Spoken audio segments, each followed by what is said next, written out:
바울은 자기 자신이 하나님의 일꾼 또 사도요 하나님의 말씀을 대언하는 자로 세움을 받았는데, 근데 여기서 이제 중요한 것은 하나님의 비밀을 맡은 자로 여겨야 한다라고 했습니다.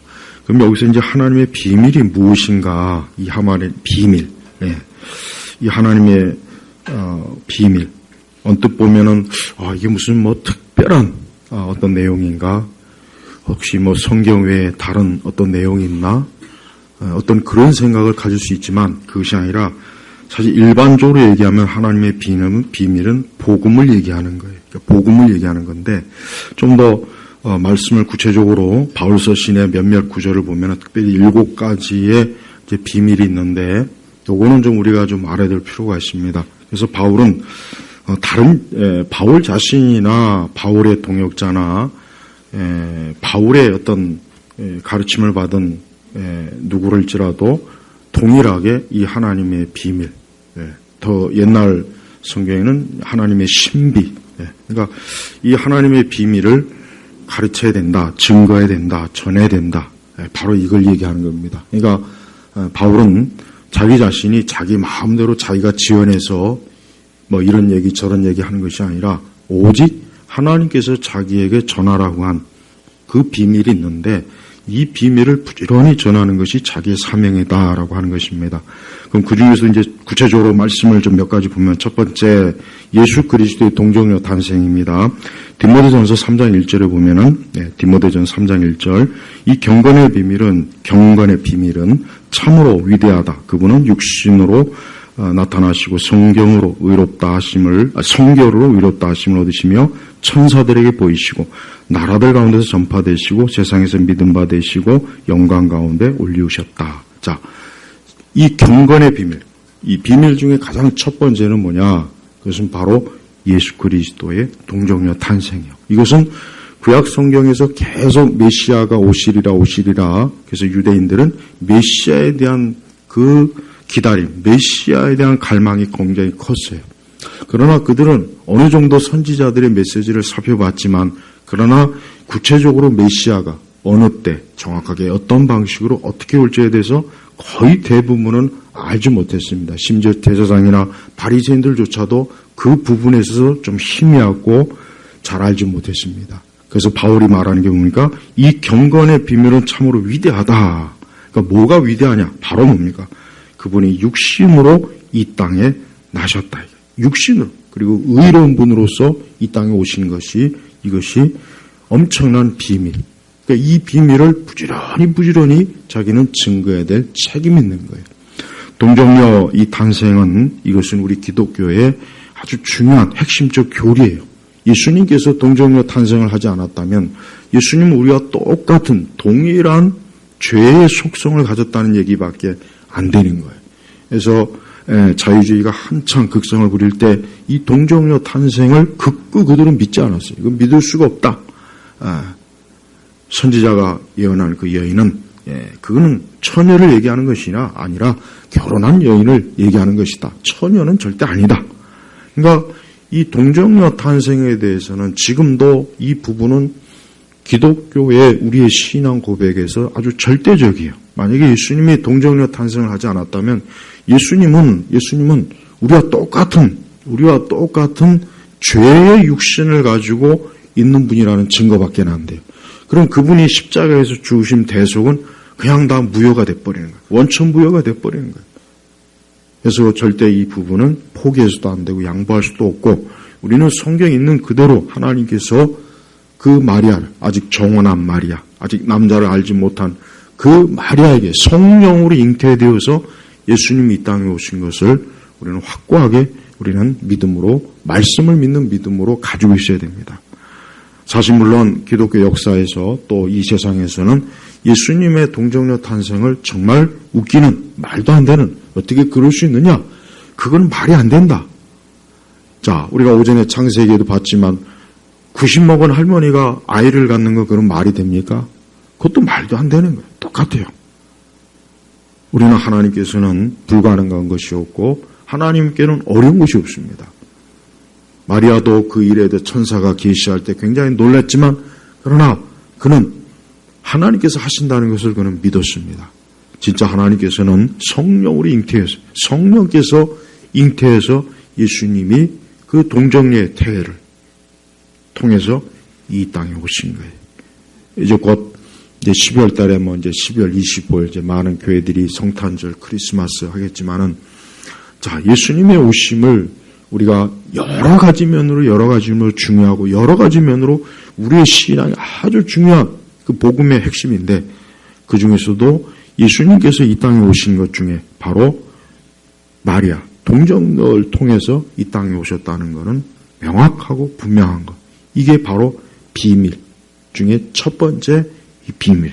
그래서 우리가 예수님께서 이 땅에 오셨다 했을 때 그분은 자연적 출생이 아니라 성령으로 잉태되어서 남자를 알지 못한 죄가 없으신, 흠이 없으신 성결한 그 방식으로 이 땅에 오셨다는 것을 우리의 믿음의 신앙 고백의 핵심으로 우리가 여겨야 돼요. 그래서 누구에게도 우리의 이 신앙을 주저하지 마세요. 물론 세상은 비웃을 거예요. 조롱할 거예요. 그래서 기독교의 가장 어려운 가르침이 바로 이거예요. 그래서 이 동정녀의 이 탄생에 대한 것을 가장 기독교의 문턱을 어렵게 만드는 거기 때문에 이걸 그냥 우리가 없애자. 이걸 그냥 우리가 다른 방식으로 좀 이해하자. 그렇게 많이 그렇게 좀 타협점을 찾자. 막 그런 식으로 많이 했지만, 온전한 복음을 믿고 지키는, 전하는 사람들은 절대 거기에 대해서 타협하지 않고, 우리는 하나님께서는 무엇이든지 하실 수 있는 분이기 때문에 동정녀 탄생도 하나님의 방식이고 하나님께서 하시는 일이기 때문에 하나도 이것이 어려운 일이 아니라는 것을 우리는 알 수가 있어요. 그러니까 우리는 예수님의 탄생이 이 동정녀의 탄생이라고 하는 것을 분명히 명확하게 알아야 됩니다. 두 번째 비밀은 뭐냐? 골로새서 1장 27절에 하나님께서 이방인들 가운데서 이 비밀의 영광의 풍성이 무엇인지 그분의 성도들에게 알리고자 하셨다. 이 비밀은 너희 안에 계신 그리스도 곧 영광의 소망이시다. 그러니까 바울이 이제 두 번째로 알리고자 하는 비밀이 뭐냐? 그건 뭐냐면 바로 예수님을 믿는 우리 성도들 안에 그리스도께서 내주하신다는 거예요. 그래서 예수님을 믿으면 이제 예수님이 우리와 함께 하신다는 말의 의미가 뭐냐? 그리스도께서 우리 안에 계신 거예요. 그리스도께서 우리 안에 내주하시는 거예요. 그리고 우리는 예수님이 바로 우리의 소망이에요. 예수님이 우리의 소망, 그분이 믿음의 대상이 되시고 그분이 구원자가 되시고 내가 그분을 모시고 영접한다는 의미가 뭐냐? 진짜 예수님을 영으로 내 안에 모시는 거예요. 그래서 성도는 혼자 있는 게 아니에요. 성도는 홀로 있는 게 아니라 주님과 함께 있는 것입니다. 그러니까 진짜 성도는 이 세상 어디에 있든지 주님과 함께 있는 거예요. 그가 또 어떠한 상태에서도 주님이 그와 함께하고 있어요. 그래서 바울은 골로새서 1장 27절에 이 비밀은 그랬잖아요. 이 비밀은 너희 안에 계신 그리스도 곧 영광의 소망이시다. 너희 안에 계신 그리스도. 이 비밀 중에 최고의 비밀 바로 내 안에 그리스도께서 계신다. 내 안에 주의 영이 함께 하시기 때문에 그리스도께서 나와 함께 하시는 것이다 라는 이 믿음을 가지는 거예요. 그래서 성도들은 홀로 있다 생각하면 내가 혼자 있는 게 아니 절대 그럴 수가 없어. 왜? 주께서 그와 함께 하시는 거예요. 어디에 있든지 어떤 상황, 어떤 처지, 어떤 형편에 있든지 예수님이 나와 함께 하고 있다는 것을 믿고 우리가 인생을 사는 거예요. 예수님은 우리가 아플 때도 함께 합니다. 우리가 어려울 때도 함께 합니다. 우리가 환난 중에도 함께 합니다. 우리가 고난 중에서도 우리가 함께 해요. 우리가 혹 모든 사람들로 또 배척받고 미움을 받고 적대시 받아도 그래도 주님은 우리와 함께 해요. 그래서 임마누엘, 우리와 함께 하시는 분이에요. 그 약속을 끝까지, 세상 끝날까지 우리 주님이 그 약속을 지키신다고 하셨어요. 우리가 지금 잠깐은 주님의 얼굴을 보지 못하지만 우리는 이 다음에 천국 가면 주님의 얼굴을 명확하게 봐요. 아주 명확하게. 우리가 서로 이렇게 얼굴을 보는 것처럼 우리는 주님의 얼굴을 그때 가서 볼 거란 말이에요. 근데 그분이 바로 내가 이 땅에 있을 때도 나와 함께 하셨다는 것을 알 수가 있어요. 그때 알 수 있어요. 그때도 주님이 나와 함께 하셨구나. 그래서 바울은 엄청난 소망. 이제 주께서 나와 함께 하시구나. 주께서 언제든지 내주하셔서 그분이 나의 모든 형편과 처지를 알고 내 상황을 알고 내 가는 길을 알고 내 현세와 내세에서 단 한순간도 떨어지지 않고 함께 한다는 거예요. 그러니까 우리 성도들은 내가 어디에 가도 여러분들이 내일 다시 직장에 가든 누구로 하고 있던 어느 쪽 가든 하나님과 함께 주님과 함께 하고 있다는 그 믿음을 잃지 마세요. 그래서 우리 성도들은 어떤 일이 있어도 예수님이 나와 함께 하신다는 그 믿음 때문에 첫째로 담대하고 둘째로 염려와 근심을 갖지 않고 또 두려워하지 않고 항상 주님이 내가 죽을 자리에 가도 설령 내가 사형장에 가도 주님이 그곳에 함께 하시죠. 이 믿음을 갖고 있어야 돼요. 옛날에 교도소에서 많은 사형수들이 이제 예수님 믿고 이제 하나님 자녀가 되었을 때 그들은 사형장에 갔을 때 기쁨으로 갔어요. 기쁨으로 웃으면서 찬송을 부르면서 갔다고요. 그러나 예수님 믿지 않는 사람들은 다 이미 벌써 사형장 가기 전에 다리가 풀려가지고 울고불고 난리고 교도관들이 질질 끌고 갔어야 돼. 끌고 갔어요. 안 가려고 발버둥을 칩니다. 이런 말로 다 할 수 없는 비참한 모습이에요. 죽지 않으려고. 얼마나 무섭겠어요. 얼마나 겁이 나겠어요. 끔찍하죠. 그런데 예수님 믿는 사형수들은 그런 일이 없대요. 그런 일 없이 오히려 기쁨이요. 이제 곧 주님을 만나고 이제 내가 곧 천국에 들어가는구나. 야, 이제 내가 영생. 오히려 더 그 사형 교수대회를 오히려 자기 발로 더 힘있게 그 많은 그런 모습들을 많이 본 교도관들이 다 결국은 다 예수님 믿었다고 그러더라고요. 벌써 틀려요. 그거는 그냥 자기 암시가 아니에요. 무슨 심리적으로 이용당하는 게 아니라 진짜 그들 스스로 그 속에 진짜 주님이 나와 함께 하신다는 것을 너무 분명히 아니까 그 사형 교수대가 천국의 문이 되는 것뿐인 거예요. 믿지 않는 사람에게는 끔찍한 형틀이지만 예수님 믿는 사람에게는 그게 천국의 입구예요. 입구. 그냥 천국으로 들어가는 출입구가 되는 거예요. 그거 얼마나 다르겠습니까? 우리는 보통 그러죠. 우리도 예수님 나와 함께 하신다. 그런데 사실 정말 그것을 확신을 가지고 정말 고백하는지 그냥 하나의 그저 종교적인 멘트인지 한번 생각해야 돼. 바울은 분명히 자기 자신도 너희 안에 계신 그리스도. 그러니까 바울은 바로 자기 안에도 있다는 거예요. 그러니까 예수님 믿는 우리 모든 성도들에게는 그리스도가 계시다. 이게 소망. 세상은 소망이 없다고 제가 말하는 의미가 바로 뭐예요? 세상은 소망이 없어요. 세상은 무덤밖에 없어요. 세상은 결국 그 끝은 무덤이에요.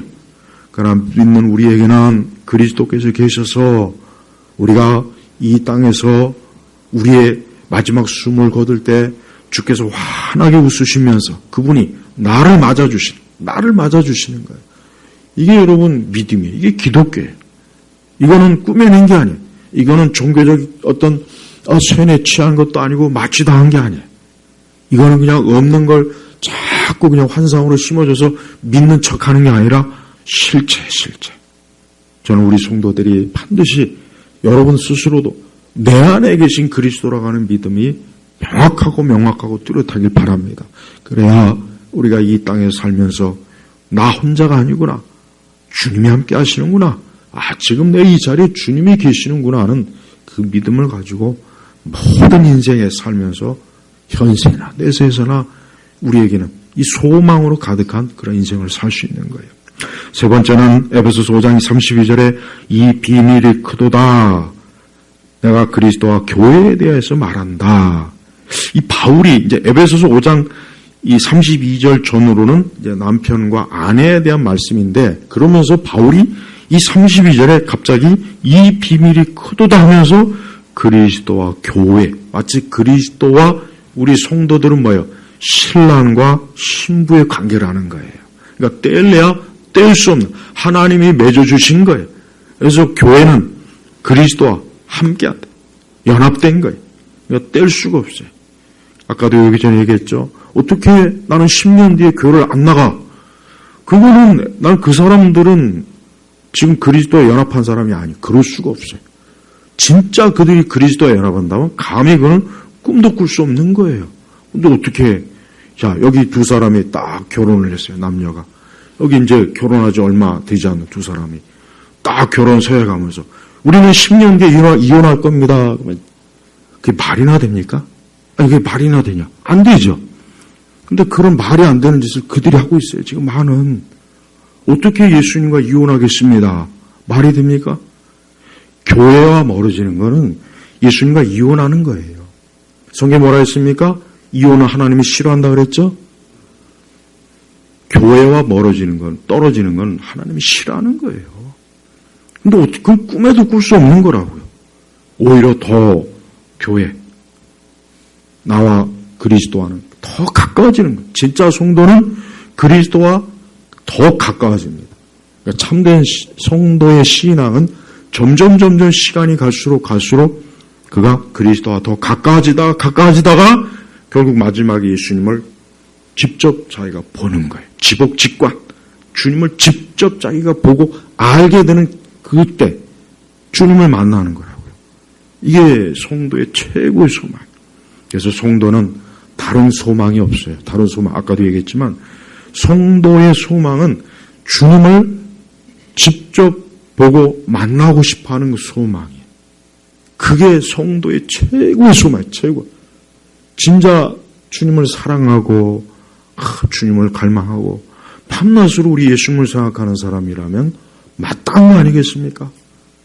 지금은 비록 성경책을 통해서 말씀으로만 이렇게 주님과 교제하지만, 기도로 교제하지만 빨리 그분을 내가 속히 직접 좀 뵙고 싶다. 그분의 손과 팔을 만지고 싶다. 날 위해서 십자가에서 못 박히신 손과 팔을 내가 그분을 한번 보고 싶다. 그분이 날 위해서 이 땅에 오셨을 때 그 모습을 내가 보고 싶다 하는 그 갈망이 얼마나 크겠어요. 그래서 교회와 그리스도는 연합된, 뗄 수가 없어요. 이런 놀라운 성경의 진리를 놔두고 어떻게 감히 가나안 교인이다. 나는 이제 교회를 안 나갈 거다. 난 교회하고는 이제 연을 끊을 거다. 그러니까 그 사람은 주님과 애초부터 맺어진 적이 없으니까 그런 말을 하는 거예요. 애초부터 맺어진 적이 없는 거예요. 없는 거. 진짜 주님과 애초부터 맺어졌다면 절대 그런 말이 나올 수가 없습니다. 그건 도저히 왜 안에 계신 내주하신 예수님이 계신데 어떻게 그런 말 할 수가 있겠어요? 있을 수가 없는 거예요. 있을 수가. 그래서 에베소서 5장 30일 전후로 남편과 아내의 관계를 쭉 얘기하다가 32절에 그리스도와 교회에 대해서 말한다. 그러니까 성도와 교회는 뭐냐? 그러니까 그리스도와 교회는 바로 뭐냐? 남편과 아내의 관계나 똑같은 거예요. 예수님이 우리의 신랑이에요. 그러니까 우리는 항상 그리스도를 나의 신랑으로, 나와 항상 함께하는 분으로 모시고 함께 동행하는 게 이게 성도의 영적인 비밀이에요. 비밀. 이 말 그대로 비밀은 다른 사람이 몰라요. 그러니까 이 세상이 모르는 거예요. 아무리 저들에게 이 비밀을 깨우쳐 주려고 해도 안 돼요. 이 비밀은 그래서 정말 비밀이에요. 네 번째 뭡니까? 로마서 11장 25절에는 형제들아 나는 너희가 이 비밀을 모르는 것을 원하지 않으니 이는 너희가 스스로 슬기롭다고 생각하지 못하게 하는 것이다. 이 비밀은 이방인의 충만한 수가 찰 때까지 이스라엘 가운데 일부가 완악해졌다는 것이다. 바울 자신이 유대인이죠. 바울 자신이 장차 저 유대인들이 어떻게 될 것인가 아마 많이 고민했을 것 같아요. 그러니까 하나님께서 계시해 준 거예요. 하나님께서 이 비밀 이방인의 충만한 수가 찰 때까지, 그러니까 하나님께서 작정하시고 섭리하시고 선택하신 이방인들이 하나님 나라에 들어오는데 그 수가 차기까지는 이스라엘 가운데 일부가 어때요? 완악한 불신앙자로 남아있을 거라는 거예요. 그러니까 지금 당장 저 이스라엘이 혹 하나님을 믿지 않고, 그러니까 예수님을 믿지 않고 예수님을 메시아로 영접하지 않는다고 해서 크게 낙심하지 않는다는 의미예요. 엄밀히 얘기하면. 분명히 어느 때 이방인의 수가 찰 때까지 이스라엘 일부가 완악하긴 하겠지만 그러나 어느 순간에 그들 중에 분명히 예수님을 다시 알아보고 자기 조상들이 십자가에서 죽인 예수님을 알아보고 예수님을 믿을 자가 있다는 겁니다. 그래서 바울은 개인적으로 자기 민족이지만, 자기 동족이지만, 비록 지금 이스라엘이 이렇게 불신앙과 배도, 배교, 이렇게 교회를 핍박하고 이렇게 복음을 거절하지만, 그러나 하나님의 궁극적인 섭리 가운데, 그러나 분명히 이스라엘 가운데도 어느 땐가는 하나님께로 돌아오는 사람이 있다 하는 것을 그 자신이 믿었어요. 그래서 자기 동족에 대한 소망을 바울은 절대 잃어버리지 않았습니다. 왜? 하나님께서 이게 다 섭리 하나님의 계획하에 이 모든 것이 이루어지는 거예요. 물론 세대주의자들은 이 부분에 대해서 또 이상한 얘기를 하는데 우리는 그런 말은 들을 필요 없습니다. 중요한 것은 지금은 어때요? 이방인의 숫자가 계속 교회로 들어오는 시기, 이 시기. 그러니까 빨리 교회로 들어와야 돼요. 분명히 성경은 이방인의 충만한 수가 찰 때까지라고 했기 때문에 어느 때까지 이방인들이 교회로 들어오진 않는 거예요. 어느 이후부터는 하나님이 딱 멈추기 때는 게 있어요. 그러니까 빨리 문이 닫히기 전에 와야 되는 거예요. 빨리 문이 닫히기 전에 그리스도께로 와요. 교회로 들어와요. 구원의 영역으로 들어와야지 계속 버팅기다가는 늦어요. 마치 방주를 만들어 놨는데 봐요. 방주가 다 완성이 돼가지고 이제 곧 비도 막 내리는데 이제 곧 문이 하나님께서 그 문을 하나님께서 닫으시는 그 시기까지도 그 노아의 가족에는 어때요? 한 사람도 안 들어오지 않습니까? 한 사람도. 난 그것도 신기해요. 야, 좀 저 정도 됐으면은 나 같으면 좀 문 닫히기 전에 빨리 들어갈 텐데 어떻게 그렇게 한 사람도 안 들어갔을까요? 참 그것도 놀랍습니다. 하나님께서 딱 방주에는 8명, 하나님이 딱 정해놓은 숫자가 8이에요. 그 숫자만 딱 건지기로 작정한 거예요.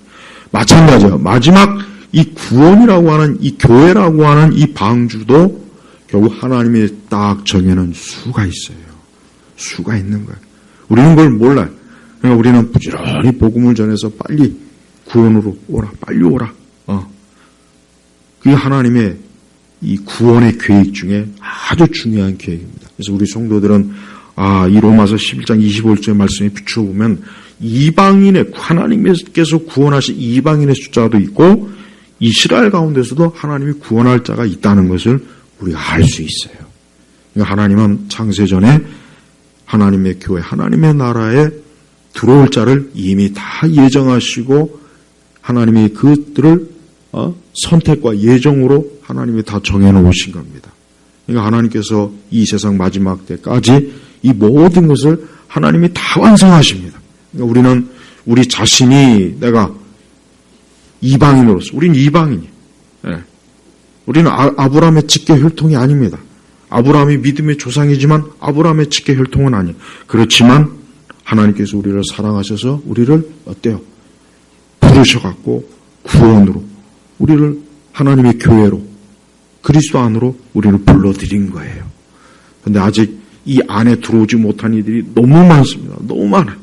그러니까 그들이 계속 저렇게 버티는 한 그들에게는 소망이 없어요. 이제 그 때가 지나고 나서 이제 하나님은 이스라엘을 하나님께서 택한 이스라엘을 이제 그 중에서 구원할 자를 분명히 또 불러들이실 거라고요. 그러니까 이것이 이 구원의 하나님의 계획과 때라고 하는 것은 우리가 알지 못하기 때문에 그러니까 예수님의 복음을 들으면은 그 즉시로 빨리 그리스도를 붙잡아야지. 그리스도께 와야 되는 게 이게 사실 좋은 일이에요. 자꾸 세상이 좋다. 이 세상. 그렇게 자꾸 이 세상에 이렇게 빠져 있으면은 때가 되면은 하나님이 딱 이제 하나님께서 더 이상 구원할 하나님의 택자가 없는 그 시기가 오지 않겠습니까? 분명히 온다고요. 분명히 온단 말이에요. 그러니까 그 때가 저기 전까지 빨리 예수님을 믿어야 되는 사명이 모든 사람에게 사실 있는데 또 교회는 부지런히 복음을 전해서 빨리 사람들을 끌어모아야 되는데 지금은 그러한 절박함보다는 그냥 교회가 자꾸 세상과 같이 춤을 추려고 하니까 그래서 문제가 되는 거예요. 그래서 이 놀라운 비밀은 바울이 특별히 자기 동족 이스라엘에 대한 하나님의 계시를 이 로마서에서 밝혀낸 겁니다. 또한 다섯 번째는 이 성도의 휴거입니다. 성경이 뭐라 그랬습니까? 베드로 데살로니가죠. 보아라, 내가 너희에게 비밀을 말하는데 우리가 다 잠잘 것이 아니라 베드로서입니다. 모두 변화될 것이다. 마지막 나팔의 순식간에 호련이 될 것이다. 나팔 소리가 나면 죽은 자들이 썩지 않을 것을 살아나고 우리도 변화될 것이다. 이것도 참 논란이 되는 문제예요. 이것도 참 논란이 되는 문제입니다. 그러나 분명히 여기서도 바울이 뭐라 했습니까? 비밀이라고 그랬어요. 비밀. 근데 이 비밀은 아주 마지막 때에 맞는 비밀인데 우리가 다 잠잘 것이 아니라 모두 변화될 것이다. 마지막 나팔의 순식간에 호련히 그렇게 될 것이다. 나팔 소리가 나면 죽은 자들이 썩지 않고 살아나고 우리도 변화될 것이다. 그러니까 이 말씀은 문자적으로 봐야 됩니다. 이 말씀을 상징이나 비유로 받아들이지 마세요. 이건 문자적으로 우리를 받아들여야 돼요. 왜? 진짜 이와 같은 일이 마지막 때 있을 거예요. 그래서 먼저 우리보다 앞서간 성도들이 우리보다 먼저 변화되고 우리보다 나팔 소리가 나서 그들이 살아나고 그 다음에 우리가 변화될 거란 말이에요. 그러니까 순서는 우리보다 먼저 간 성도들 그 다음에 이 땅에 있는 우리 성도들이에요. 그러니까 분명히 하나님께서는 마지막 이 나팔 소리 이게 보통 천사의 나팔 소리라고 하죠. 전 이것도 문자적으로 해석합니다. 영적이 아니라 문자적으로 해석해야 돼요. 이건 문자적. 원어 자체가 문자적으로 해석하게 돼 있어요. 그러니까 우리가 이러한 말씀을 확실하게 알고 있어야 될 이유가 뭐냐. 이 세상과 현재의 세상이 이 말씀과는 전혀 맞지 않는 것처럼 보이기 때문에 그러는 거예요. 그리고 특별히 종말론을 보통 가리키면은 사람들이 이런 얘기를 많이 해요. 종말의 징조, 막 종말의 마지막 때 막 두렵고. 근데 그것만 알지 말고 또 하나 뭐라 했습니까? 예수님이 평안하다 할 때 그때 주님 오신다 그랬어요. 그러니까 그걸 잘 조화를 시켜야 돼. 그 얘기가 뭐냐면 하나님 믿지 않는 세상 사람들은 이 세상이 뭔 일이 일어나든 그들은 세상이 좋다 이런 거예요. 그러니까 육에 속한 사람은요. 세상이 무슨 일이 일어나도 그들은 여기에 소망을 뒀기 때문에 그래도 나는 세상이 좋아 그러고 있다는 거예요. 근데 깨어있는 우리 성도들만 이 세상에 하나님의 종말의 징조가 성경에 계시된 게 몇 가지 보일 때마다 그래 지금은 사실 평안할 때가 아니구나. 지금은 정말 주의 오심이 가깝구나. 머지않아 분명히 천사의 나팔 소리, 심판의 나팔 소리가 들리겠구나 하고 기다리고 있는 사람들입니다. 여러분들은 그렇게 기다리고 있습니까? 오늘 우리 시대 기독교인들은 종말에 대해서 거의 기대감이 없어요. 이제 그런 기대감을 다 접고 사는 것 같아요. 그러니까 오히려 그런 기대감을 가지면 좀 이상하다고 보는 지경까지 와 있어요. 물론 하도 종말에 이단들이 많아서 그런 건 이해하지만 우리는 성경에 있는 가르침을 그대로 받아들여야 되는 게 우리의 책임이에요. 그래서 분명히 마지막 나팔의 순식간에 호련히 그렇게 될 것이다. 순식간에 아주 눈 깜짝할 사이 호련히 그 나팔 소리와 함께 먼저 간 성도들과 이 땅에 있는 성도들이 어때요? 변화될 것이다. 얼마나 좋습니까? 저는 이때 성도들이 제일 부러워요, 솔직히. 이때 성도들이 제일 부럽습니다. 이때 성도들은 얼마나 좋을까요? 얼마나 좋겠습니까? 물론 앞서간 성도들도 좋죠. 하늘의 영화를 주님과 함께 영광을 누리다가 우리 주님께서 최후의 그 심판을 하신 그 승리자의 모습으로 올 때 같이 오니 얼마나 사실 좋겠습니까? 근데 제일 그래도 좋은 거는 우리가 만약에 지금 이렇게 예배드리는 순간에 하늘에서 나팔 소리가 나서 순식간에 우리 모두가 다 영적으로 변화될 때 얼마나 놀랐겠어요. 전 그래서 그때 성도들이 부러운 거예요. 그때가 언제인지 모르지만 진짜 놀라울 것 같아요. 아마 말로 다 할 수 없이 놀랄 것 같습니다. 그러니까 바울도 그래서 감탄형의 단어를 그래서 쓴 거예요. 아주 다음은 데살로니가 후서 2장 7절에서 12절 보면은 그 사이에 보면은 뭐가 있느냐. 이 불법의 비밀이 이미 활동하고 있으나 지금 막는 자가 있어 그가 물러날 때까지 그렇게 할 것이다. 여기서 이 불법의 비밀이 뭐냐면 적그리스도가 이 세상에 나타나는 바로 그걸 얘기하는 겁니다. 근데 성령께서 그걸 지금 막고 계시는 거예요. 그러니까 성령께서 지금 아직 적그리스도가 본격적으로 나타나서 활개치지 못하도록 지금 막고 계신데, 그러나 그렇다고 해서 활동을 안 하는 건 아니에요. 활동을 해요. 활동을 하긴 합니다.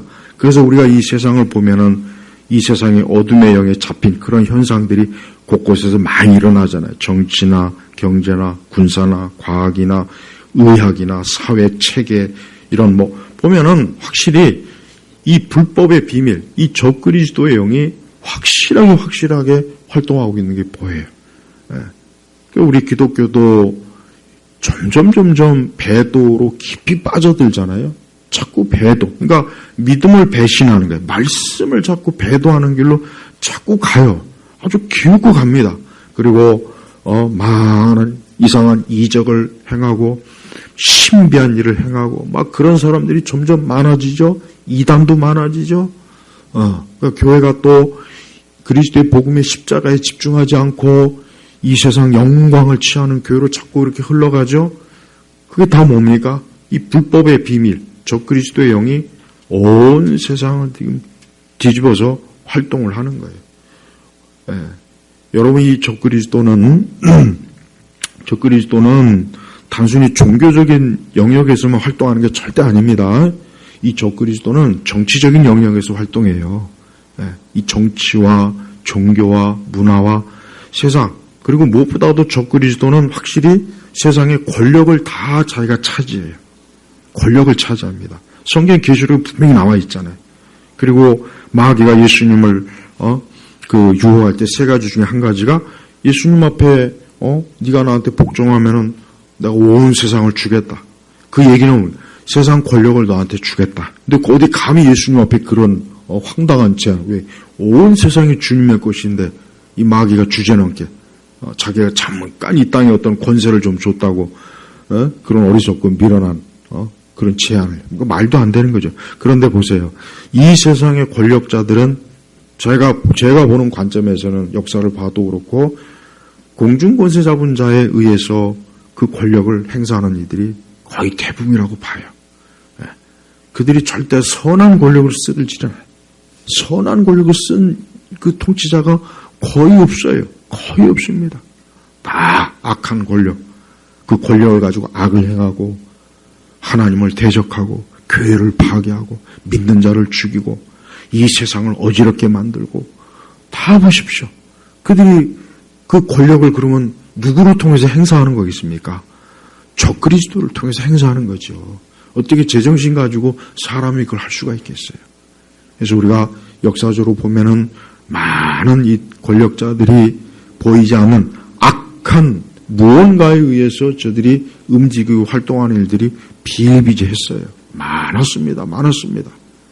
우리가 이런 걸 분명히 알고 있어야 돼요. 왜?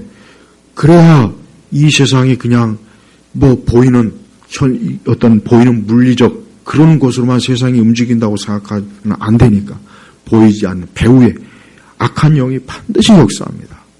그러니까 이 불법의 비밀이 계속해서 활동하고 있는 거예요. 예수님이 이 땅에 태어나시지 얼마 안 될 때 헤롯이 그 예수님 탄생 소식을 듣고, 야, 이게 메시아가 맞으면 이 메시아가 내 권력을 빼앗으면 어떻게 하지? 그러니까 2살 이하로 어떻게 해요? 다 죽였잖아요. 그게 벌써 이미 불법의 비밀이 활동하고 있는 거예요. 벌써. 그러니까 이 마지막 때 점점 더 심해져요. 그래서 우리 믿는 사람들이 이 경각심을 가져야 될 중에 한 가지 중요한 것은, 점점 이 세상은 믿는 성도와 교회를 어떤 식으로든지 없애려고 하는 다양한 무언가를 시도할 거다라는 걸 꼭 여러분이 예상을 해야 돼요. 분명히 예상해야 됩니다. 그게 반드시 있습니다. 반드시 그런 것들이 분명히 앞으로 더 구체적으로 오게 된다고요. 이제 그때 우리의 믿음을 잘 지키는 게, 근데 그것도 걱정하지 마요. 어떤 분들은 내가 믿음을 지킬 수 있을까요? 자꾸 그런 걱정을 하더라고요. 근데 그런 것도 걱정할 게 없는 게, 왜냐하면 믿음은 하나님이 지켜주는 거지 우리가 지키는 게 아닙니다. 만약에 내가 지키면 못 지켜요. 솔직히 못 지킵니다. 그러나 주께서 우리의 믿음을 지켜주시기 때문에 분명히 그때 참 성도들은 믿음을 지킬 수가 있어요. 분명히 지킵니다. 그러니까 그건 걱정할 건 없어요. 하지만 반드시 우리의 믿음을 시험하고 실현하고 그런 불같은 시험이 때가 온다는 것은 사실이에요.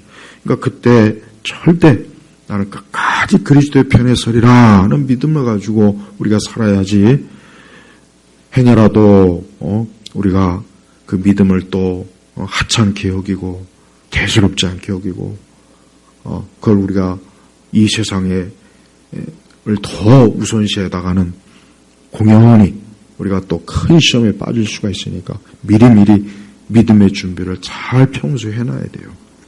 7번째는 더 구체적으로 적그리스도의 비밀을 계시록 17장 5절에 보면은 이마에는 비밀이고 바벨론이고 음녀들과 땅의 혐오스러운 것들이 어머니라는 이름이 기록되어 있다. 이 바벨론, 이 적그리스도의 도시요, 세상을 지배하는 자요, 이 세상을 말하는 거예요. 근데 벌써 이것도 비밀이고, 그러니까 이 하나님의 말씀에는 보면은 이 복음의 비밀 속에는 이런 마지막 때에 속한 비밀이 몇 가지가 있는 거예요. 그래서 이 마지막 때에 속한 이 비밀을 성경에서는 살짝 계신을 해줘요. 계신해줘서 우리로 하여금 믿음의 경고와 경각심을 갖고 깨어서 기도할 것을 우리에게 권하고 있고, 또 교회가 마지막 이 불법, 적그리스도, 이 바벨론이라고 하는 세상에서 이 음녀, 여기서 음녀들과 이게 전부 다 그 배교자들, 또 이단자들, 이방 종교, 다 그런 것들을 말하는 거예요.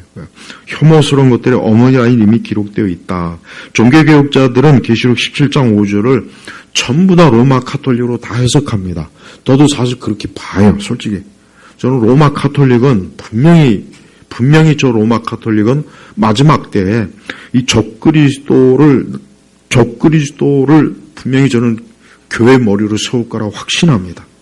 그러니까 그때 가서는 더 이상 그때 가서 이제 교회 머리는 그러니까 지금 현재 그 교황을 뭐라고 했냐면 그리스도의 대리자, 교회, 그러니까 예수님을 대신해서 교회를 통치하는 대리자라고 그렇게 자기를 소개해요. 그래서 그리스도와 거의 맞먹는 그런 권위를 자기 자신에게 부여한단 말입니다. 그런데 분명히 어느 때인가는 로마 카톨릭은 분명한 것은 뭐냐?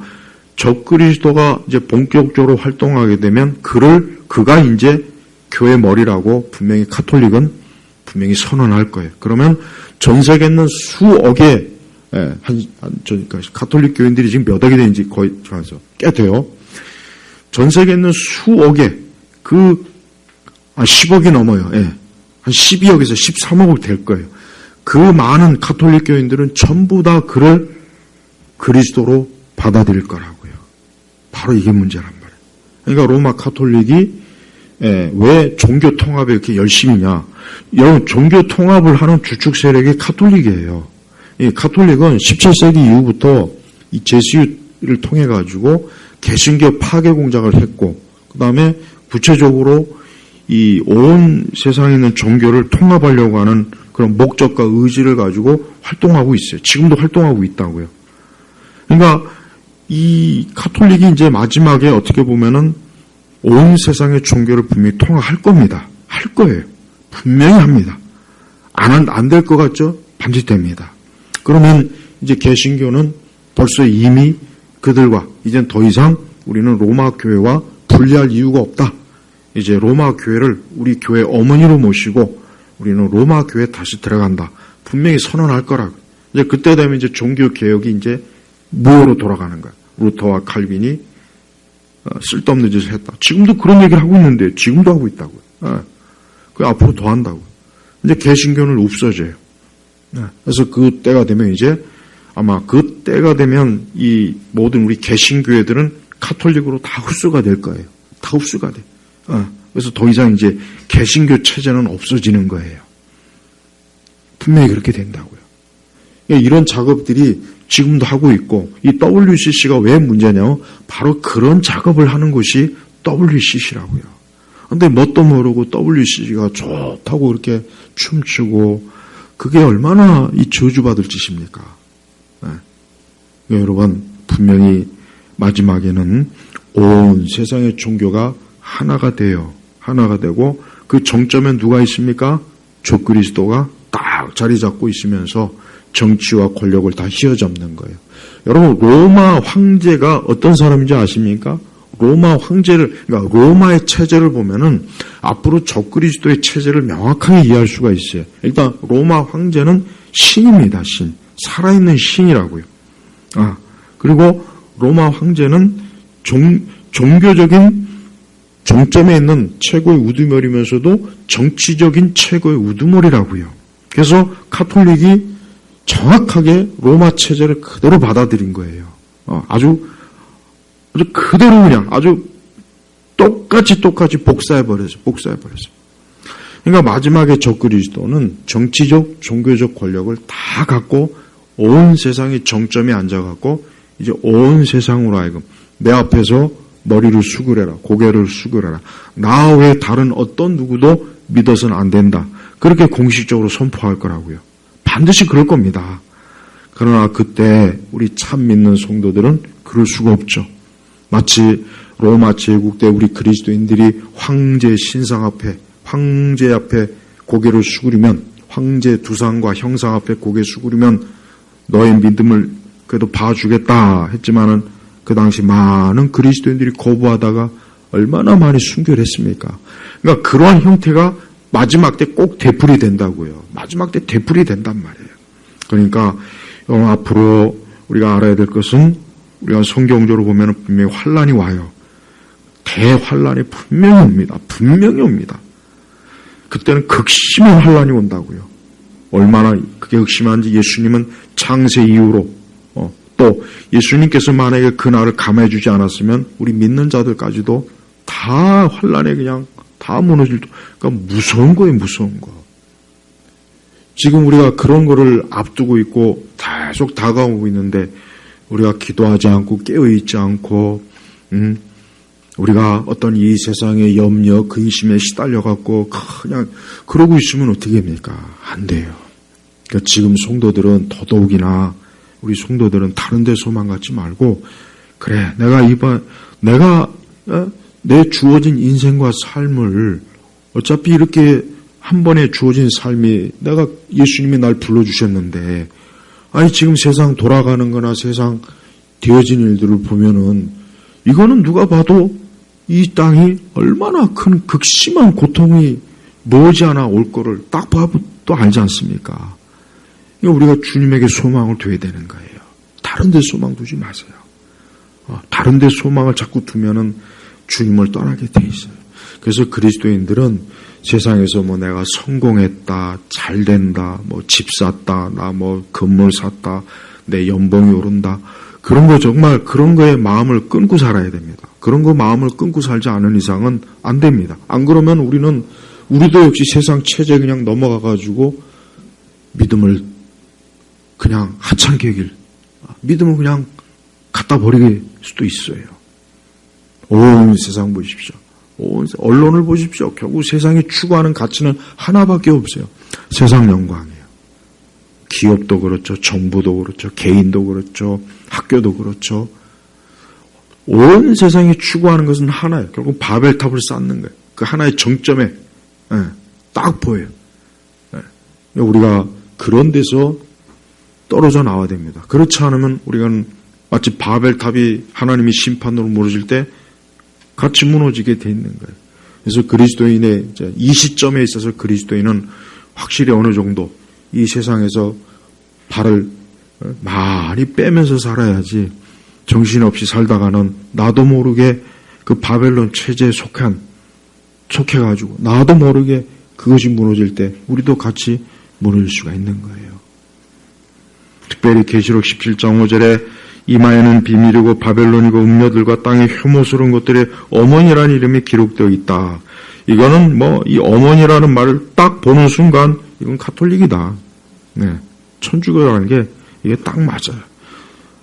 그래서 우리가 웨스터민스터나 대여리 문답에도 우리 위대한 종교개혁자들은 교황을 적그리스도라고 명백하게 명시했는데 어떤 그 교리책은 그걸 싹 빼놔버렸어요. 그걸 싹 빼놓고 은근슬쩍 빼놨어요. 그리고 미국의 같은 경우는 진보교단은 아예 그 조항을 확 바꿔버렸어요. 더 이상 교황을 적그리스도라 하면은 이 교회가 서로 화평하겠느냐? 이 싸움질을 하면 안 된다. 싹 빼버렸다고요. 그 다음에 존 버닌의 천로역정 맨 끝에도 마지막 결론이 보면은 최후의 적이 뭐냐, 로마 교황이라고 딱 나와 있는데 그걸 또 싹 우리나라 그 출판된 어떤 책은 싹 빼버려 버렸어요. 왜? 그걸 하면 또 가톨릭 교인들이 시험 받고 상처받으면 안 되니까. 하여튼 그놈의 상처받는 날 아주 지긋지긋해 아주 그냥. 어차피 인생은 상처받는 건데, 죄로 인해서 상처를 받는 건데. 그러니까 이렇게 된다고요. 이러니까 종교라고 하는 것도 조금 자꾸 근본주의 하는데, 말씀을 있는 그대로 가르치면 근본주의라고 딱지를 붙이고 과격하다, 싸움질을 한다, 화평이 없다, 교회 일치를 해친다. 자꾸 이런 식으로 몰아가요. 그러니 이런 가르침이 이게 제대로 되겠어요? 로마 교황을 적그리스도라고 하는 목회자가 우리 한국교회에서 몇 명이나 되겠습니까? 없어요. 거의 없습니다. 거의. 예? 교황하고 지금 같이 춤을 추는 세상인데, 근데 교회는 주구장창 진짜 교회라면, 진짜 목회자라면 주구장창 로마 카톨릭은 적그리스도의 종교고 교황은 적그리스도의 대리자라고 이렇게 얘기해야 되는 거예요. 그래야 되는 거라고. 그래야. 그게 정직한 거라고요. 장로교 표준교리에 다 그렇게 나와 있는데 그걸 찍소리도 안 하고 입도 뻥끗 안 하고 오히려 저들하고 같이 그냥 연합하려고 길을 쓰고 있으니, 이러니까 교회가 배도 배교했다는 말을 하는 겁니다. 이유 없이 괜히 하는 게 아니에요. 괜히 남의 교회에 흠잡으려고 그런 얘기 하는 게 아니라고요. 분명히 시간이 더 지나면 지날수록 교회는 더 망가지게 돼요. 더 망가집니다. 여러분들이 반드시 남은 자가 돼야 돼요. 끝까지 믿는 자로서 바르게 믿는 남은 자가 돼야지. 그렇지 않고 그런데 휩쓸려 가다가는 그때는 주님하고는 영영 그냥 이별하는 거예요. 우리 예수님은 우리가 끝까지 주님을 사랑하는 믿음으로 우리의 믿음의 순결함을 지키는지 두고 보시는 거예요. 그래서 마지막 혼인잔치 때 순결한 신부의 손을 잡아주는 거예요. 근데 믿음의 순결을 지키지 못하고 로마 교황하고 같이 춤추고 추기경하고 춤추고 온갖 이상한 짓거리 하는 목사들, 교회들, 교단들, 그 NCCK 그것들, 그 잡것들, 그거 사단의 무리라고요. 사단의 무리. 이런 걸 분명히 알려줘야 된다고요. 이런 거를 알려주지 않으니까 너무나 많은 우리 교회 교인분들이 그냥 다 무지해서 살아요. 메이첸 박사가 말한 것처럼 기독교가 무너지는 근본 원인은 무지에서다. 무식하니까 몰라서 그런 거다. 아주 맞는 말이에요. 그러니까 무식한 채 그냥 열광주에 빠지고 무식한 다니엘 기도 하나 하고 무식한 간증에 빠져있고 무식한 은사주에 빠지니까 이게 똥인지 된장인지 이게 간장인지 오줌인지 구분을 못하는 거예요. 구분을. 우리 성도님들은 똑바로 기도 생활에 신앙생활을 바르게 해야 돼요. 여러분이 평생에 사는 날 동안 주 앞에서 순결한 신앙생활을 해야지. 오리와 그릇된 것과 잘못된 것을 껴안고 있으면 큰일 납니다. 주님은 그걸 기뻐하지 않아요. 주님은 불꽃 같으신 눈으로 그 모든 걸 다 바라보면서 우리에게 어떤 흠과 우리에게 부정한 것이 있으면 다 그걸 제거하시는. 여러분 절대 그런 부정한 것, 흠 있는 것, 그런 오염된 것이 우리에게 들어오지 못하게 돼요. 우리 성도들은 영적인 순결을 지키는 게 최고의 그 가치라는 걸 알고 절대 이 바른 복음 믿음 안에서 끝까지 주님과 함께하는 그런 신앙생활 하시기를 승리하시길 주의 이름으로 축복합니다. 하나님 아버지 감사합니다. 우리가 살아갈 인생과 날들이 얼마 될지는 모르겠지만 우리는 곧 주님을 만날 것이고 우리가 주 앞에 설 것입니다. 우리가 그날 주 앞에 다 같이 모여서 우리의 구원자 되신 우리 주님을 영원토록 찬양하고 아주 영원토록 기뻐하고 영원토록 주님과 함께하는 영생의 천국의 삶을 우리 예일교회 온 성도들에게 다 다 허락하여 주시옵소서. 감사드리며 우리 주 예수님의 이름으로 기도 올렸습니다. 아멘.